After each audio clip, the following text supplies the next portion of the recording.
This is the Building Automation Monthly Podcast with Phil Zito, episode 158. Hey folks, Phil Zito here, and welcome to episode 158 of the Building Automation Monthly Podcast. In this episode, we are going to be continuing with part 3 on our series of building automation systems. So we're going to be talking about building automation systems, what makes them work, and their different parts and pieces. So in our past 2 episodes, we discussed inputs, outputs, field controllers, and field trunks. You can find those at buildingautomationmonthly.com/156 and buildingautomationmonthly.com/157. Now, in this episode, we are going to dive deep into the topic of supervisory devices. But before we go there, I want to let you know that today's podcast is sponsored by our course, BAS Startup and Checkout. So this course will teach you exactly how to install, startup, checkout, and configure a building automation system. Now, here's what Matt, one of our students, has to say about the course. Said all of the training, not just these lessons, has shown something that most courses don't have. It is quite obvious that Phil is passionate about the information and the field that he has come from. It makes learning and listening much better. Everyone learns easier from someone who shows they care about what they do. Since taking the course, I have had many interactions with fellow employees and customers that have noticed how my knowledge has grown.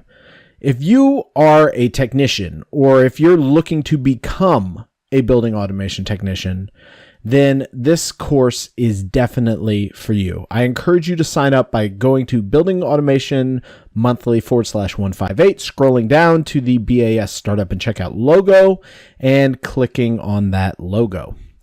So what are supervisory devices, and why do they matter to you? Well, in order to really understand what supervisory devices are and why they matter, we have to go back in time just a little bit. You see, supervisory devices initially existed to bridge communications between field networks and BAS software. So what would happen was you'd have these field controllers, and they would communicate via their trunks to these supervisory devices. And so these supervisory devices, they would quote unquote supervise the field network, and by supervising it, they would actually gather data from these field controllers, and then they would format this data from the field controllers so that thick client BAS applications could consume the data. Now, that's a really important distinction right there, thick client BAS applications. A lot of folks don't know what this means. Well, in the olden days, you actually would have a dedicated computer that was running dedicated BAS software, and it would directly connect to a supervisory device or series of supervisory devices, and it would consume the data. It was essentially a modern day server, but not really, because it was a thick client.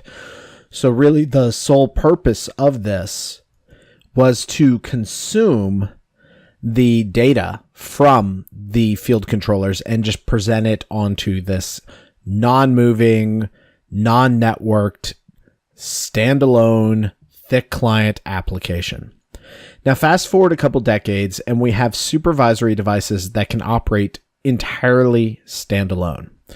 You know, supervisory devices can also be consolidated into a single user interface via a server, and we'll be talking more on this in next week's episode. But most of the time, when you're using a supervisory device standalone, it's typically for, commercial real estate or a small school that has less than 100 devices, and you want this supervisory device to just stand there, run some schedules, provide some graphics. I'm already giving you some hints as to what supervisory devices can do, but more on that in just a second. So we're going to start by focusing on the core capabilities of supervisory devices.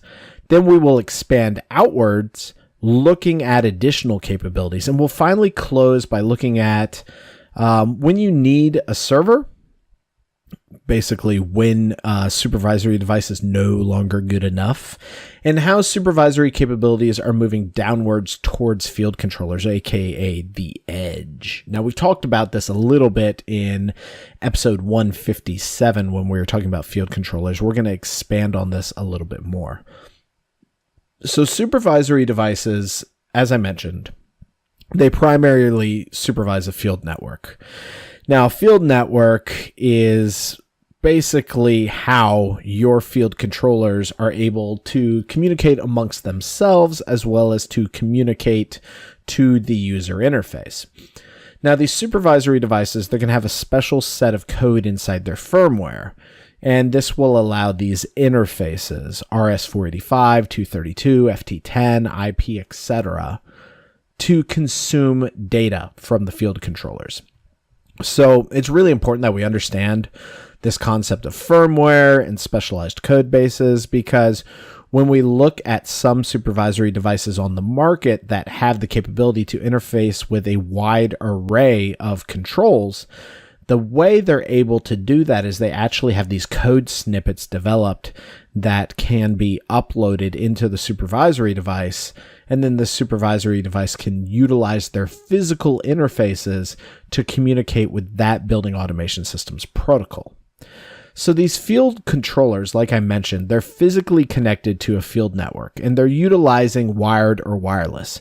Yes, even if you are using wireless, you are still physically connected, because that access point has to connect to the network somewhere. It's not wireless all the way, typically, to the controller. Some controllers will actually have wireless capabilities built into them, but the supervisory devices, they typically will utilize hardwired IP connections via Ethernet cables. Now, that's not to say that some supervisory devices don't have wireless connectivity. They do. I personally, for one, would not recommend using wireless as your uplink from your supervisory device. I would recommend utilizing Ethernet. There's just too much variability and too much troubleshooting involved, especially with systems that you don't have direct access to. It's a lot easier to troubleshoot if a port is up and running than it is to go and try to figure out why a channel isn't working on your wireless IP network. So, these field controllers, as I mentioned, right, they're physically connected and they're utilizing wired or wireless technologies. And the supervisory device is then going to act as a centralized hub, and it's going to collect data from these field controllers.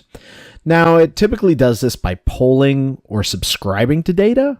Sometimes it just really depends. Exactly how data collection is going to occur is going to be pretty specific to the protocol that is being utilized to communicate between field controllers and the supervisory device.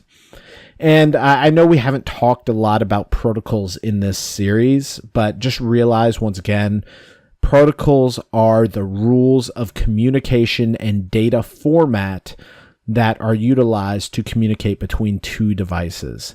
So if you're using the Ethernet right now, or if you're using the internet right now, then you are most likely using HTTP protocol. Okay, for you to use a web browser, that's HTTP protocol. Bluetooth in itself is a protocol. Wireless is an protocol, and it's also a communication format.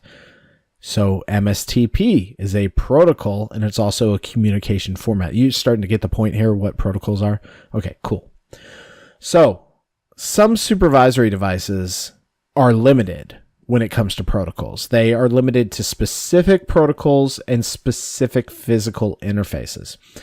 Now, there's other supervisory devices, and they can have dynamic plugins or kind of little kits, software kits, that allow multiple different protocols to communicate across multiple interfaces. This is also an area that you got to be very careful in. You can actually go and cause collisions by utilizing protocols that communicate across the same physical interface. So if you're doing Modbus 485 and BACnet MSTP over 485, that could actually potentially cause some data collisions depending on how you're communicating.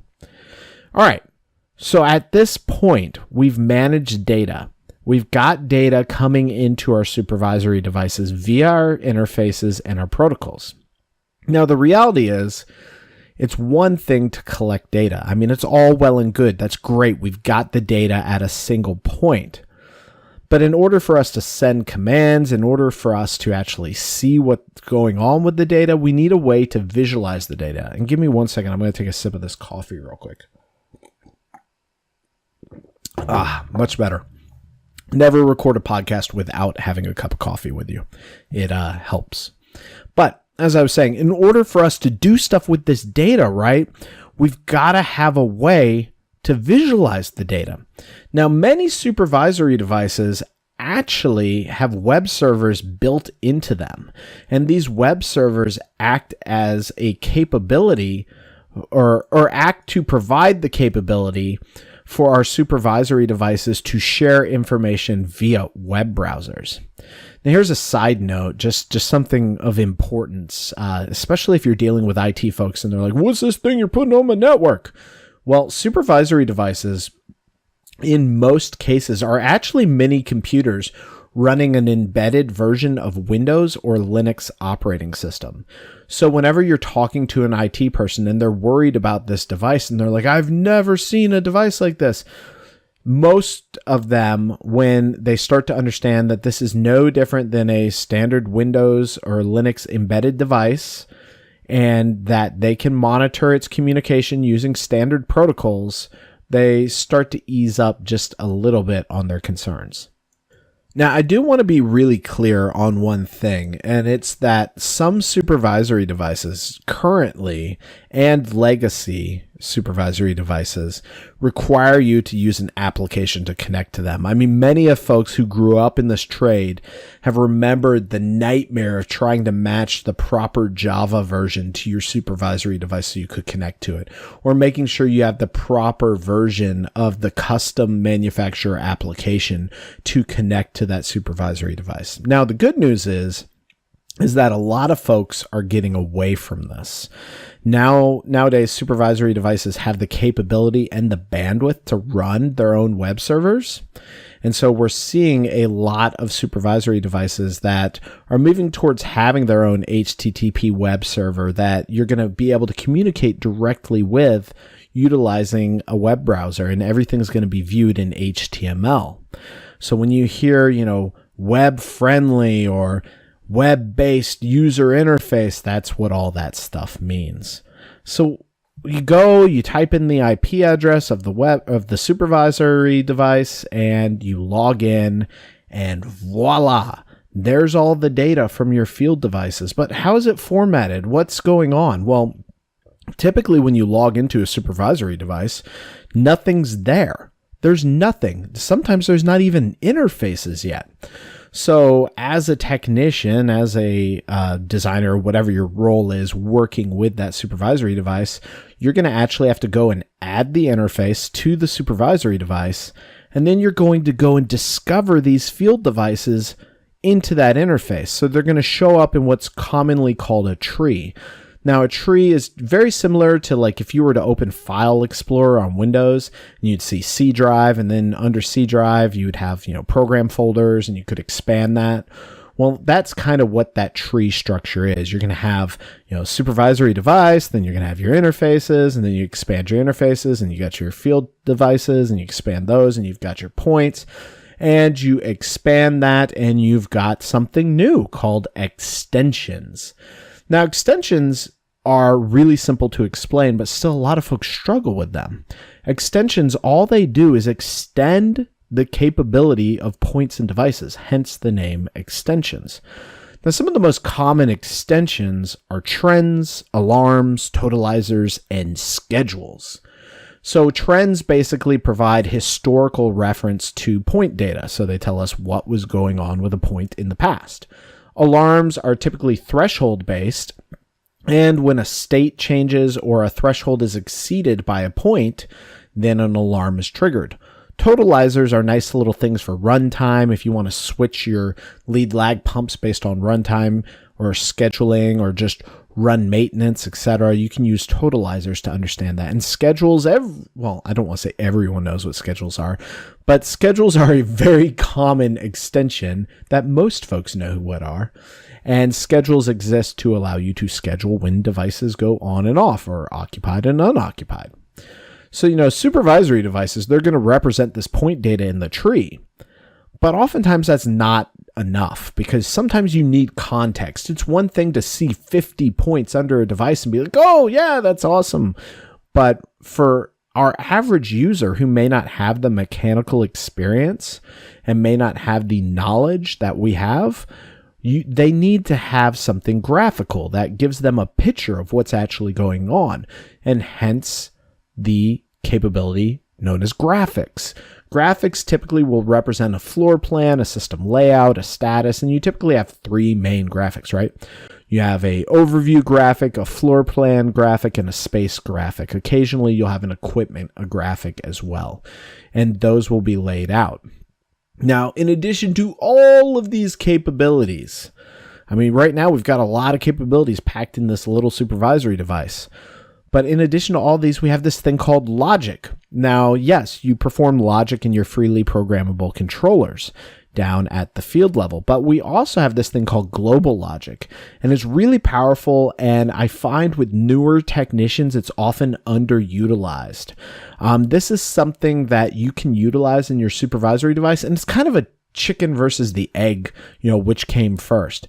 Because if you put some of your global logic into a supervisory device, then if the supervisory device goes down, your global logic can be lost. But if you put it in the field controllers and the field network goes down, the logic and peer-to-peer point shares can be lost. So you just got to accept whatever level of risk you want to take whenever working with either peer-to-peer shares and referencing points from controller to controller or utilizing global logic. Now, global logic will often use to do totalization. Really cool one is to totalize the data, for example, space temp or valve position, and then do resets on your air handlers or central plants. That's a powerful way to utilize global logic. Now, one thing I will tell you that is a recent trend, at least at the time of this recording in April 2019, is pushing supervisory capabilities to the edge. So often whenever we see a new technology come out, it's funny for being someone who was running the technical integration program at Johnson, someone who, has written his own code, has done a lot of technical things, written a backnet stack.